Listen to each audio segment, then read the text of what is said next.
Hola, hola compañeros y compañeras, una vez más estamos aquí para iniciar la segunda parte o el segundo curso, la segunda lección, perdón, de la materia de estructuras socioeconómicas de México.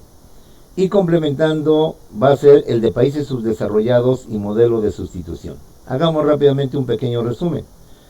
En la primera clase, como recordemos, vimos lo que es estructura social y cómo se integra la estructura social. Sabemos que una estructura es un todo, pero que ese todo o esa unidad requiere de varios elementos. Bueno, pues una sociedad, como dijimos en la clase anterior, no es suficiente la convivencia, las relaciones sociales o relaciones humanas. Nos gusta o no nos gusta, en una sociedad tiene que haber instituciones, leyes, autoridades, organismos, y todo ese conjunto de leyes, autoridades, organismos, etcétera, constituyen la estructura social o estructura socioeconómica de México.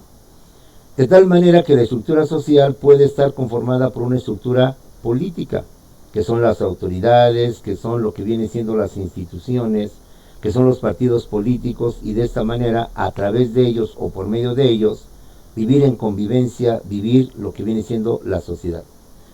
La estructura social o económica de México se integra también por lo que es una estructura jurídica, es decir, las leyes, los jueces, los tribunales. Necesariamente necesitamos instituciones, leyes que nos digan lo que debemos y lo que no debemos de hacer. Y en caso de conflictos o problemas, que los hay y hay muchos dentro de la sociedad, pues sea la ley, sea el uso de la ley y la razón y a través del juez quien se resuelve el problema, y no como se hizo en tiempos primitivos con la ley del talión, ojo por ojo, diente por diente, o a través de la ley del más fuerte. También hemos visto que se requiere que haya empresas, industrias, comercios, economía, producción, para que de esta manera los seres humanos que estamos en la ciudad podamos vivir y satisfacer nuestras necesidades. Y es justamente a través de las estructuras socioeconómicas de un país cómo se mide y se cataloga su desarrollo, su progreso, su crecimiento económico. De tal suerte, de tal manera que aquellos países que tienen un alto crecimiento, un alto desarrollo económico, gracias a sus estructuras, a sus instituciones, a sus leyes, como son Japón, Estados Unidos, Italia, Francia, Inglaterra, Alemania, a manera de ejemplo Rusia. Hay otros países como son México, dicho como una forma de que reflexionemos y tomemos conciencia, los países de Latinoamérica, los países de África, somos países subdesarrollados. ¿Por qué nos lleva a México ser un país subdesarrollado? Ya en la clase anterior visualizamos las características económicas. El día de hoy vamos a ver las características sociales. ¿Qué es lo que hace que México sea un país subdesarrollado desde el punto de vista social? Pues muy sencillo, que en México tenemos un alto índice de subempleo y de desempleo. Si algo distingue a los países subdesarrollados, como es el caso de México, es que no todos llegan a tener trabajo, no todos llegan a tener empleo. Esto va a generar la falta de empleos, la falta de fuentes de trabajo, lo que representa el desempleo. Muchas gentes que no tienen un trabajo y una forma para poder subsistir. O bien el subempleo. Ante la oportunidad de entrar o de ingresar a una fuente, a una empresa, entonces las personas se ven obligadas o necesitadas de tener que poner los famosos tianguis. Por eso no nos extrañe que en los países subdesarrollados como es México, los tianguis pues los tenemos al por mayor. Y así como se distinguen las plazas comerciales, pues también se distinguen los tianguis de las colonias, de las delegaciones fulanas de tal. ¿Por qué existen los tianguistas o el llamado comercio informal no solamente en los famosos tianguis o en las calles o colonias populares, sino en las afueras del metro de las principales conglomeraciones humanas? Porque es ahí en donde generan lo que viene siendo su propio ingreso, su propio trabajo. Eso es una característica propia de los países subdesarrollados, la falta de empleo, la falta de empleo, y que genera lo que es el desempleo y el subempleo. Por eso no es de extrañar que en la época del liberalismo que vamos a retomar ahorita, será el concepto de ninis. ¿Quiénes son los ninis? Pues los jóvenes que ni estudian ni trabajan. Y que ahorita, para tratar de solventar esta situación, se ha creado un programa llamado Jóvenes Construyendo, con la intención de que este sector de la población que ahorita se encuentra en esta situación pueda ingresar al sector productivo y en consecuencia generar riqueza, renta nacional, y en consecuencia poco a poco ir mejorando las condiciones económicas de México. Esto es estructuras socioeconómicas entenderlas. Otro factor, otra característica, otro elemento que nos habla de cuándo es un país desarrollado o subdesarrollado es el crecimiento demográfico.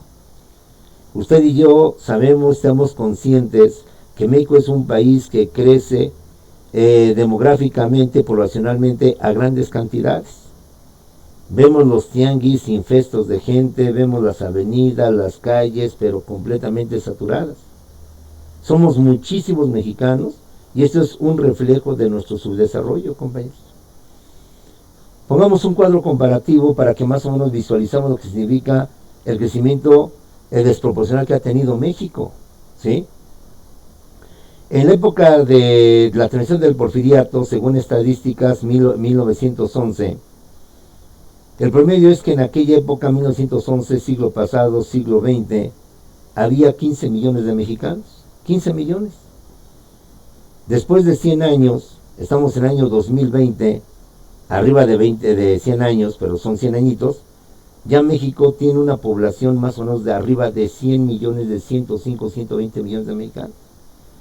Entonces, como en un periodo tan corto, de 15 millones subimos a 120 millones. Es un reflejo de lo que es la población, compañeros.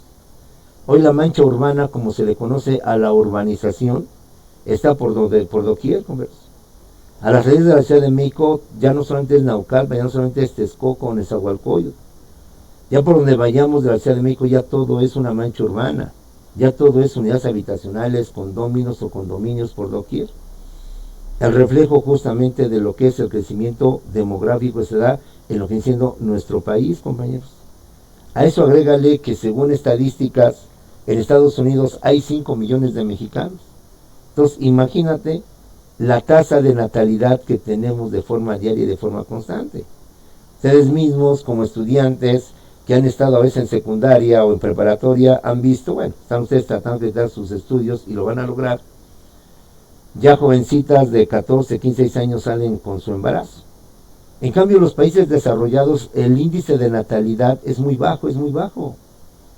Hay las familias de 1 a 2 niños y no más de todos ellos. No son familias numerosas. En países, haciendo un lado China, que pues ahí mejor ni lo mencionamos, lleva el récord, o tiene el récord de habitantes.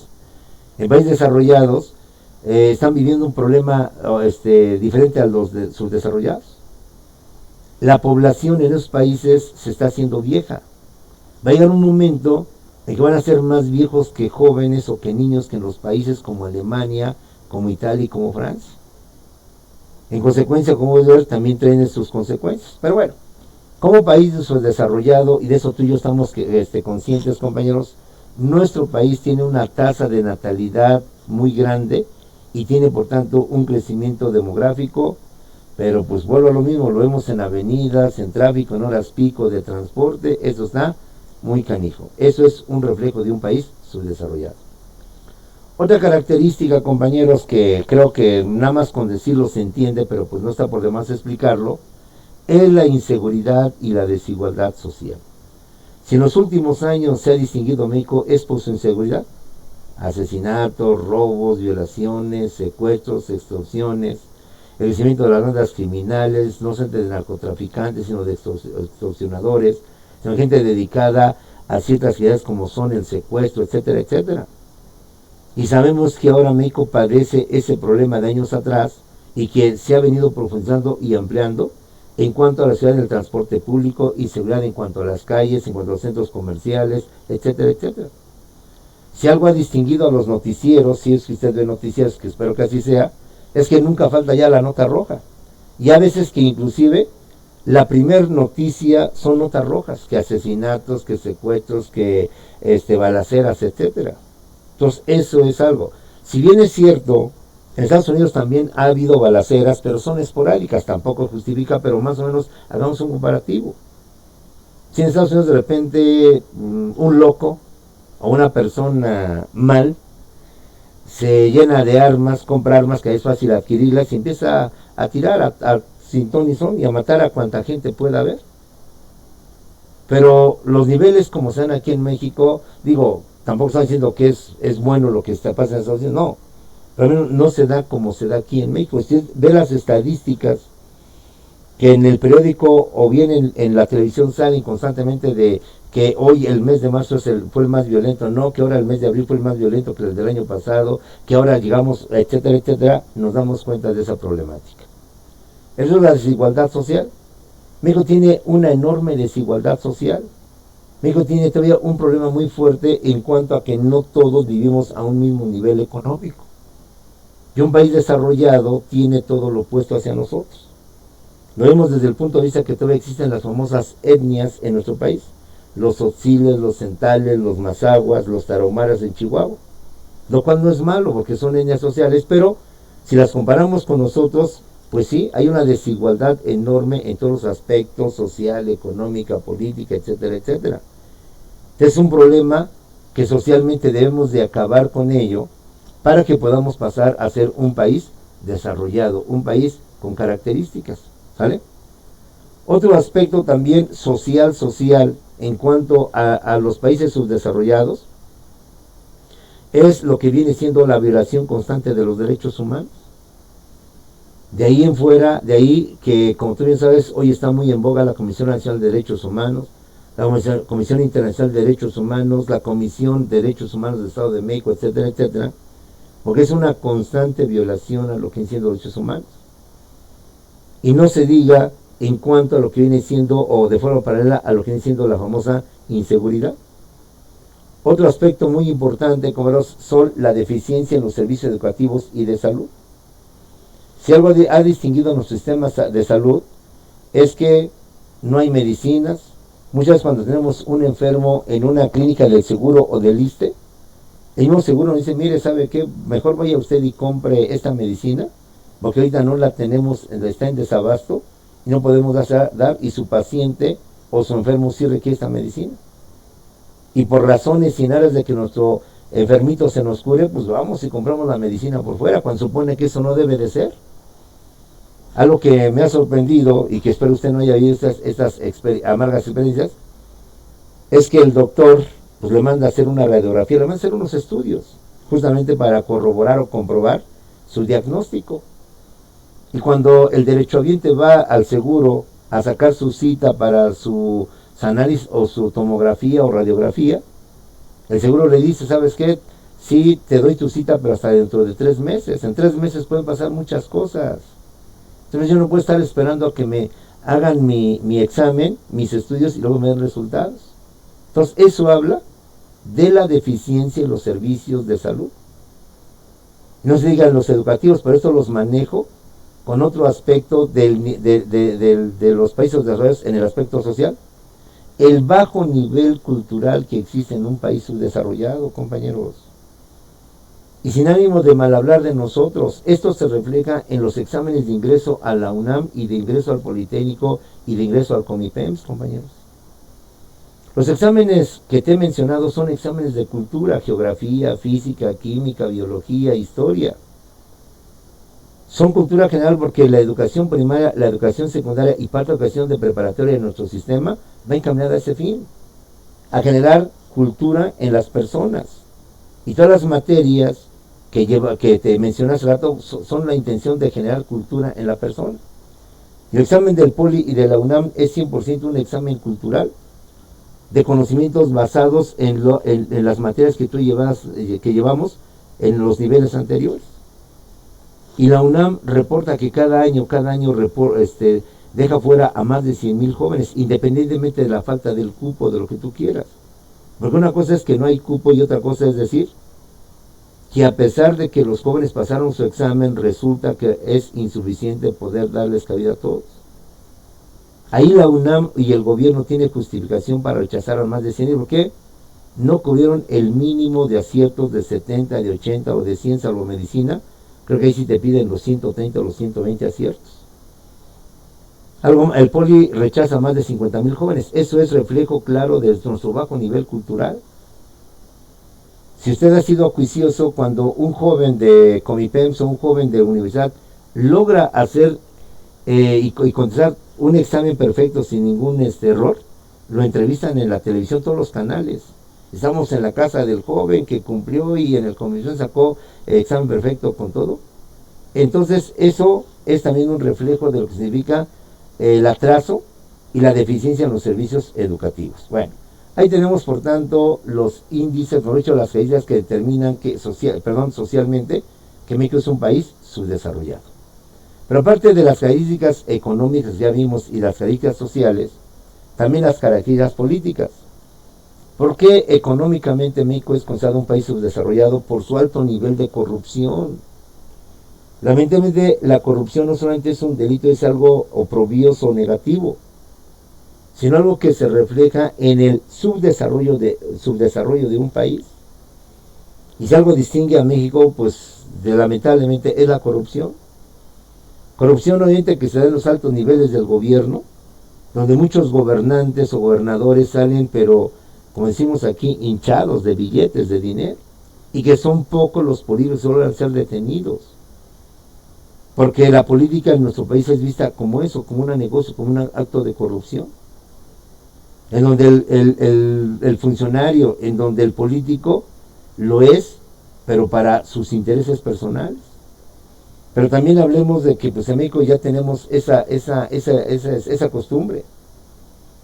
Desde que la agente de tránsito nos detiene para no levantarnos una multa, pues ya viene la clásica mordida, de clásica situación de que cuando es hacer un trámite y por razones de burocracia, ahí estamos horas y horas para poder pasar a la ventanilla y para evitar ese trámite engorroso, pues no, nosotros no sale, pues a ver, ahí le doy para el chesco, le doy para esto. Entonces esos niveles de cohecho, de corrupción, de influencia y todo lo que usted quiera, pues es lo que hace que México sea considerado un país subdesarrollado. Y no se diga, se habla mucho de que en el boxeo a veces las peleas se compran, que en el fútbol y en todos los deportes también. Todos compañeros, no es propio de México, ni es exclusivo de México. Pero lamentablemente México ya tiene esa fama, ese prestigio, y por eso lo catalogan como un país subdesarrollado. Otra situación más, compañeros, es lo que viene siendo, ya lo vimos hace rato, la dependencia que tenemos con los organismos internacionales con motivo del préstamo. Independientemente de los préstamos, muchas veces muchos políticos o muchas autoridades ya están dependiendo de gobiernos extranjeros. Si se dijo en la elección de Estados Unidos que Rusia influyó para que Trump fuera presidente, siendo Estados Unidos una potencia, pues imagínate qué podemos esperar de México, que no puedan influir algunas potencias para poder fijar o establecer programas, no solamente presidentes o autoridades, sino programas y políticas, por esto determinar. Otra característica más es lo que se conoce coloquialmente como la ley Mordaza. Y por ley Mordaza entendemos que no hay libertad de expresión, no hay libertad de manifestar nuestras ideas. Si algo también distingue a nuestro país en los últimos años y actuales, es que en México hay un alto índice de asesinatos de periodistas, de personas que a través de los medios de comunicación exponen sus ideas, manifiestan su punto de vista, su libertad de expresión, en contra de los malos gobiernos o en contra o denunciando inclusive a los cárteles o a los grupos criminales. Y por ese uso y privilegio de usar la libertad de expresión, los han asesinado, los han matado. Entonces México, a pesar de ser siglo XXI, todavía sigue viviendo situaciones que podríamos hablar ya de arcaicas, de anticuadas, de medievales, de otros momentos en donde hablar, expresar, decir mis puntos de vista no puede ser motivo de delito, a pesar de que la Constitución, artículo 6º y 7º, lo contrario establece de manera fundamental. Ya con Porfirio Díaz vivimos ese amargo momento donde también todo pensamiento opositor, todo comentario negativo hacia Díaz, pues no ameritaba más que simplemente la cárcel, la persecución, la detención y encarcelamiento del periodista o del líder que manifestara su oposición al régimen. Y muchas de las veces inclusive lo que era su propia muerte, su propio asesinato. ¿Sí? Bueno, de esta manera también tenemos lo que viene siendo un régimen electoral deficiente, de falta de confianza. Y esto viene porque durante mucho tiempo en México, que refleja su atraso electoralmente hablando, e increíblemente hasta el año de 1988, no te hablo de hace cientos o miles de años, te hablo apenas del siglo pasado, 1988, Las elecciones en nuestro país eran manejadas por el propio gobierno. De ahí se entiende que durante 70 años el PRI mantuvo una hegemonía férrea de que era un partido único y nadie podía con él, el partido invencible, el partido difícil de vencer. De ahí la frustración de muchos mexicanos que teníamos ese concepto de qué sirve que vote o para qué voto. Vote o no vote, el PRI siempre va a ganar. Eso es un reflejo de que tenemos un proceso o un sistema electoral deficiente o falta de confianza. Fue hasta el 1988, fíjate, cuando se crea el IFE, hoy llamado el INE, como un organismo autónomo e independiente del gobierno, para que él organice y maneje lo que son las famosas elecciones de presidentes o elecciones populares. Ya en tiempos actuales, recordemos, en 1988 se habló de un fraude electoral en contra de Cuauhtémoc Cárdenas, precisamente para beneficiar el gobierno, en aquel tiempo lo manejaba la gobernación, a favor de el señor Carlos Salinas de Gortari. Esa misma historia se repite después con Felipe Calderón y otros más.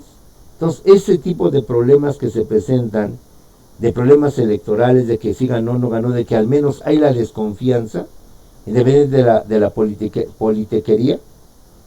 Entonces, eso refleja de que nuestro sistema es deficiente, el sistema electoral no es confiable, nuestro sistema electoral tiene fallas, y eso en consecuencia va a provocar que nuestro país sea un país subdesarrollado. Salvo tu mejor información, yo nunca he escuchado problemas postelectorales posteriores a las elecciones en Alemania, en Japón, en Estados Unidos, que se haya puesto en tela de juicio el resultado de la elección. Y en México constantemente, si usted ha sido juicioso en las elecciones, pues que se inconforma el PRI, que se inconforma el PAN, que se inconforma Morena, que no fue esto, etcétera. Es decir, este es otro elemento que determina que los países tengan ese nivel de subdesarrollo. Las elecciones. Trataremos de que algún día esto no sea así, trataremos de que algún día nuestro país pueda tener la confiabilidad en sus órganos electorales. Otro aspecto más, compañeros, es el desequilibrio de los poderes de Estado. Se supone que la división de poderes, poder ejecutivo, poder legislativo y poder judicial, es para que los tres poderes estén al mismo nivel. No haya un poder arriba de otro poder. Sabemos que durante muchos años México tuvo un presidencialismo absoluto, donde el presidente era la máxima autoridad e inclusive sometía o al menos daba órdenes o tenía bajo sus órdenes al poder ejecutivo y al poder legislativo. La idea es que sean independientes. La idea es que si el ejecutivo se equivoca, entonces el legislativo y el judicial lo corrigen. La idea es que si el legislativo se equivoca, entonces el ejecutivo y el judicial lo van a corregir. Pero en los países subdesarrollados, con el famoso presidencialismo, que aquí lo vivimos fatalmente con Díaz Ordaz, con Salinas, entre otros, sigue siendo tema que se emplea para determinar, por tanto, que México es un país subdesarrollado, compañeros, ¿sí? También el control que tiene el gobierno sobre los sindicatos. Sabemos que los sindicatos es la agrupación de obreros y que en México tenemos una organización sindical muy fuerte que es la CTM, o tenemos la CENTE, Sindicato Nacional de Trabajadores de la Educación, o la CENTE, la Coordinadora Nacional de Trabajadores de la Educación. Y a través de los sindicatos el gobierno controla a los obreros, y los obreros, por tanto, difícilmente se pueden oponer en contra de las políticas del gobierno, en contra de las situaciones que van a veces en contra de ellos. De esta manera, compañeros, hemos terminado ahorita esta parte del tema sobre las características de los países subdesarrollados. ¿Por qué económicamente México es un país subdesarrollado? Ya lo vimos, por sus características económicas, por sus características sociales y también por sus características políticas. Vamos a pasar a ver ahora los modelos económicos, es decir, los diversos programas, las diversas políticas que los diversos o diferentes gobiernos han generado o han creado con la intención de tener crecimiento y desarrollo económico y por tanto bienestar o progreso a lo que viene siendo la sociedad. Nuestro curso y tu examen va a empezar a partir de 1940, es decir, a partir del llamado modelo de importaciones o sustitución de importaciones, que abarcó de 1940 a 1952. Es decir, que abarcó el gobierno de Manuel Ávila Camacho 1940-1946 y el gobierno de Miguel Alemán Valdés de 1946 a 1952. Estos dos presidentes, Camacho y Alemán, del 40 al 46 y del 46 al 52, implantan un programa que se conoce como modelo de sustitución de importaciones. Ese modelo de sustitución de importaciones tiene como objetivo principal que México deje de importar, deje de comprar a los países extranjeros la maquinaria, el equipo necesario para su industrialización. México, como un país dependiente, se ve obligado a comprarle al extranjero, a las potencias extranjeras, su maquinaria, su equipo, para que de esta manera iniciar en nuestro país el proceso de industrialización. Hasta antes de Manuel Ávila Camacho, todo nuestro sistema productivo estaba basado en la agricultura. Desde la época de los aztecas hasta Ávila Camacho, hasta la época del presidente anterior a Camacho, que era Lázaro Cárdenas, toda la economía estaba basada principalmente en la agricultura, en el campo. Recordemos que durante mucho tiempo México fue el país número 1 exportador, vendedor y productor de maíz. Pero en la época de Manuel Camacho se dan cuenta que no solamente hay que explotar la actividad primaria, sino también hay que explotar la actividad secundaria, la de la industria. Y si algo tiene México es que no tenemos industrias, no tenemos fábricas, dependemos del extranjero. Y esos presidentes tienen el acierto de empezar la industrialización del país. Y para poder iniciar la industrialización del país necesitamos crear y tener empresas, industrias que no teníamos en México.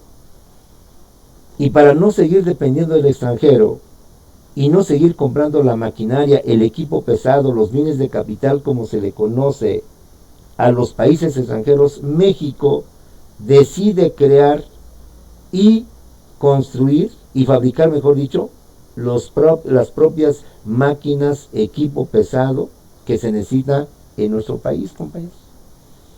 De esta manera México empieza a fabricar, a fortalecer la industria, la industrialización y la organización del país.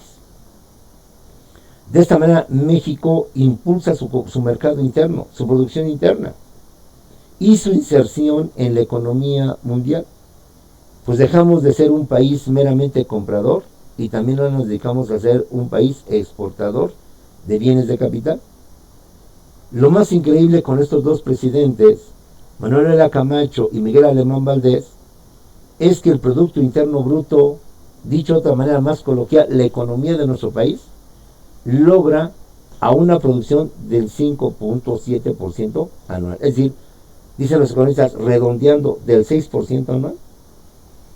México ya entra en una etapa como nunca más se había visto y que ahondaremos más sobre el famoso milagro mexicano. Pero ya desde ahorita, desde aquí, México logra un Producto Interno Bruto, una economía con un crecimiento del 5.7%, compañeros. Para ustedes se den una idea más o menos que significa esto económicamente hablando. Desde la época neoliberal, 1982, con Miguel de la Madrid Hurtado, incluyendo el actual presidente López Obrador, la economía ha crecido del 1 al 2%. Lo más que ha crecido es el 2%. Ha crecido el 1.6, el 1.7, ha crecido el 2.2, etcétera, pero no ha pasado del 2. Entonces ve nada más, económicamente hablando, aunque para ti nada más son 3, 4 dígitos, no, económicamente implica mayor progreso, mayor producción, mayor dinamismo, mayores ingresos, mayores empleos. Entonces con esto se da uno cuenta que este modelo de sustitución de importaciones fue todo un buen éxito, toda una buena situación. ¿En qué más se distingue, compañeros, este modelo de sustitución de importaciones? Se distingue, compañeros, porque se incrementa la producción de energía eléctrica, se incrementa la producción del petróleo, la manufactura, la construcción de carreteras y presas, de autopistas, es decir, se incrementa la infraestructura propia de un país para poder comercializar y vender y sobre todo impulsar, potenciar la economía del país. No se puede hacer crecer la economía si no se tienen carreteras, vías férreas, medios de transporte a través del cual se mueva la mercancía, se mueva pues el producto y se genere el mercado. Es a través de los presidentes como se empieza esta infraestructura, construcción de carreteras, construcción de presas, construcción de caminos, creando la infraestructura para poder dar los servicios básicos indispensables a la sociedad, luego potencializar lo que viene siendo nuestra economía. Se incrementa lo que viene siendo la industria del radio y lo más importante, se inicia en el gobierno de Miguel Alemán Valdés lo que viene siendo la televisión, en nuestro, obvio, blanco y negro. Pero apenas en los años 46-52 se inicia la televisión en lo que viene siendo nuestro país. Para contrarrestar con el analfabetismo, que es una de las causas de nuestro atraso y de nuestro subdesarrollo, se inician y se revaloran las campañas de alfabetización con la intención justamente de que en México se acabe con el famoso analfabetismo. Es decir, las personas que no saben leer ni tampoco saben escribir. Y también en los años 50, 60 y 70 existía esta mancha, este oprobio a la ciudad mexicana.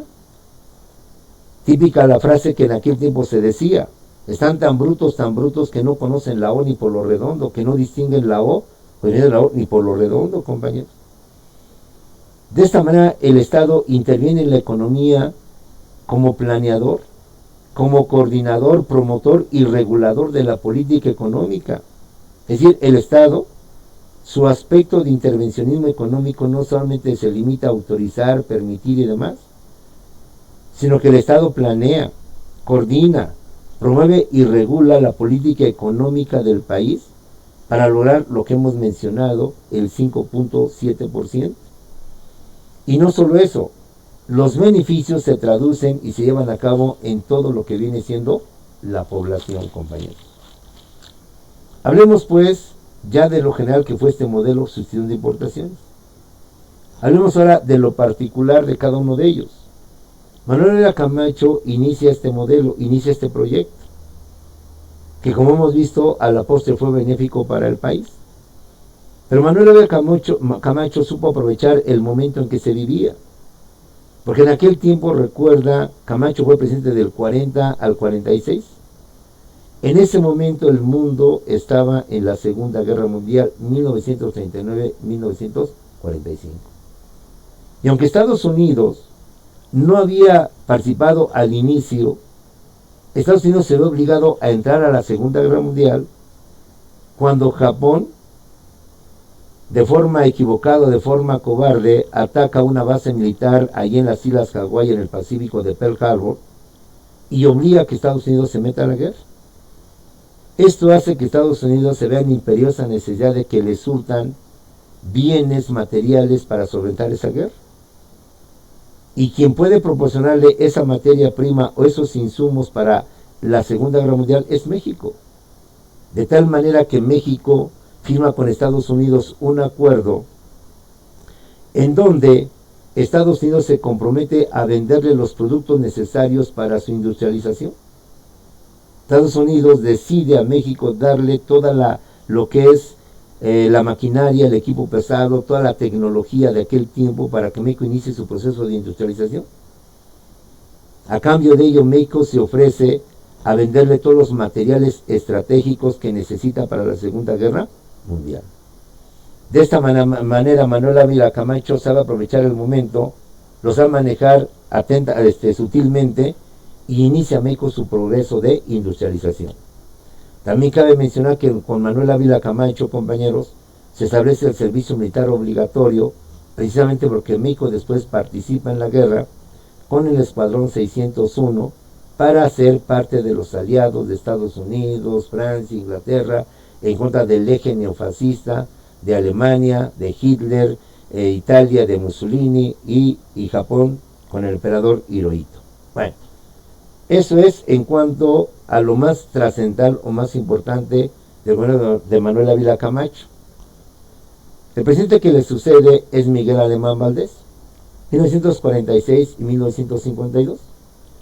Miguel Alemán Valdés tiene el acierto de continuar con este modelo económico que implantó Ávila Camacho. Porque vamos a ver a través de la historia, muchas veces los presidentes pues cambian de programa. Con el afán de dejar su propio sello, generar su propio sello, deciden cambiar el programa de su antecesor.